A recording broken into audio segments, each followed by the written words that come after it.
नमस्कार, स्वागत है आपका GNE न्यूज में। मैं हूं आपके साथ शालिनी। आइए बढ़ते हैं आज की बड़ी खबर की ओर। दिल्ली में भीषण लू का कहर, 46 डिग्री के पार पहुंचा पारा, 6 दिन का ऑरेंज अलर्ट। दिल्ली में भीषण गर्मी का प्रकोप जारी है, जहां कई इलाकों में तापमान 46 डिग्री सेल्सियस के पार पहुंच गया है। मौसम विभाग ने अगले 6 दिनों तक लू चलने की चेतावनी देते हुए ऑरेंज अलर्ट जारी किया है, जिससे जनजीवन प्रभावित हो रहा है। राजधानी में जो इस समय भीषण गर्मी की चपेट में है, निवासी पहले से ही परेशान हैं और अभी तो मई का महीना ही चल रहा है। मंगलवार को कई इलाकों में अधिकतम तापमान 45 डिग्री सेल्सियस के पार चला गया, जबकि मौसम विभाग ने अगले 6 दिनों तक लू जारी रहने की चेतावनी देते हुए एक अलर्ट जारी किया। हालात ऐसे हो गए हैं कि चिलचिलाती धूप और गर्म हवा के झोंकों के बीच दोपहर के समय सड़कों पर पैदल चलने वालों और वाहनों की आवाजाही ना के बराबर दिखाई देती है।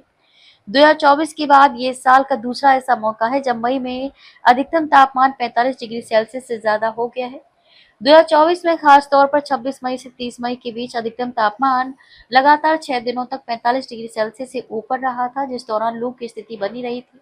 हालांकि इस साल लू की स्थिति 19 मई को ही दर्ज कर ली गई थी। हवा में नमी का स्तर 44 से 11% के बीच रहा। 46.5 डिग्री सेल्सियस के तापमान के साथ रिज इलाके को दिल्ली का सबसे गर्म इलाका दर्ज किया गया। ऑरेंज अलर्ट के बीच मंगलवार को सफदरजंग, लोधी रोड और रिज इलाकों में भी लू की स्थिति महसूस की गई। मौसम विभाग के अनुसार लू की आधिकारिक घोषणा तब की जाती है जब तापमान 40 डिग्री सेल्सियस से ज्यादा हो जाता है और साथ ही सामान्य तापमान से कम 4.5 डिग्री सेल्सियस का अंतर होता है, या जब ये 45 डिग्री सेल्सियस की सीमा को पार कर जाता है।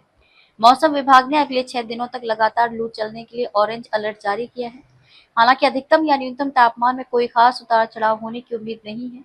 बुधवार को भी अधिकतम तापमान 44 डिग्री सेल्सियस से 46 डिग्री सेल्सियस के बीच रहने की उम्मीद है, जबकि न्यूनतम तापमान 26 डिग्री सेल्सियस से 28 डिग्री सेल्सियस के बीच रहने की संभावना है।